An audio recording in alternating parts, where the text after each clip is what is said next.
দেবৈ সোহা।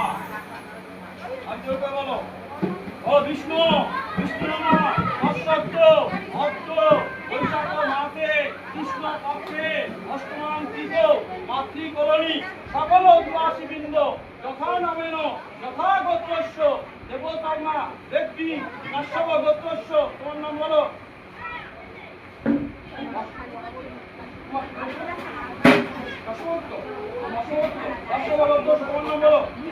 দেবী সর্ব বচ্চান্তি পূর্বক অনাগতা বিষ্ণু সিদ্ধি কামং তথা নাম সিদ্ধি